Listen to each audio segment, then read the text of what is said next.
दुनिया में सबसे ज्यादा दौलत उसके पास है जिसकी मां जिंदा है। नंबर 2, लबों पर उसके बद्दुआ नहीं होती, बस एक मां है जो कभी खफा नहीं होती। नंबर 3, मां बेशक पढ़ी लिखी ना हो, पर दुनिया में हर जरूरी बात हम मां से ही सीखते हैं।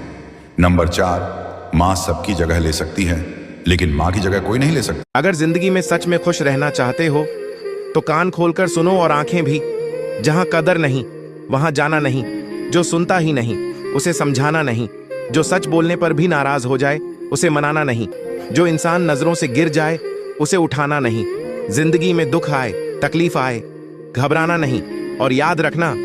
श्री कृष्ण कहते हैं, किसी भी मनुष्य की परिस्थितियां हमेशा एक जैसी नहीं रहती। सुख हो या दुख, सफलता हो या असफलता, ये सब जीवन के चरण हैं जो आते हैं और फिर चले जाते हैं। इसलिए जब समय अच्छा हो तो अहंकार मत करो, और जब बुरा हो तो हिम्मत मत हारो। जीवन एक चक्र है।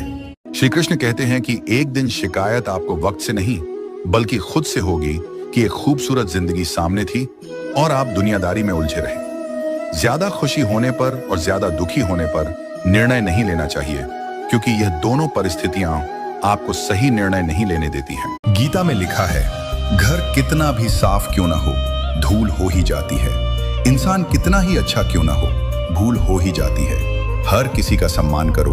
जो अच्छे होंगे वो साथ देंगे, जो बुरे होंगे वो सबक देंगे। जिंदगी जीने के लिए सबक और साथ दोनों जरूरी है। हमेशा याद रखिए, किसी को रुलाकर, उसका दिल दुखाकर अगर आप भगवान का हवन भी करेंगे तो उसका कोई लाभ नहीं होगा।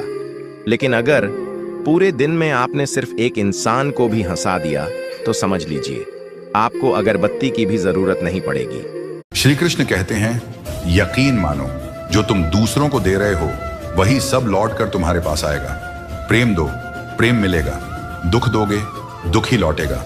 कर्म का चक्र कभी खाली नहीं जाता। दुनिया में सबसे खुश वो लोग रहते हैं जो ये जान चुके हैं कि दूसरों से किसी भी तरह की उम्मीद करना व्यर्थ है। मेरा कर्म ही। श्री कृष्ण कहते हैं, जो आपके पास है वही आपका संसार है, उसमें खुश रहना सीखिए, क्योंकि भले ही आप मानते हो कि आप संसार के लिए कुछ नहीं हैं, लेकिन कुछ लोगों के लिए आप पूरा संसार हैं। जब तुम किसी के बिना जी नहीं सकते और वही तुम्हें छोड़ जाए, तब क्या करना चाहिए? मेरी ये 3 बात ध्यान से सुनो। नंबर 1, जो तुम्हें छोड़ गया उसके जाने का दुख मत करो, उसने तुम्हारा असली चेहरा नहीं देखा। नंबर 2, सच्चा प्रेम कभी कमजोरी नहीं बनता, अगर बना तो वो प्रेम नहीं, मोह था।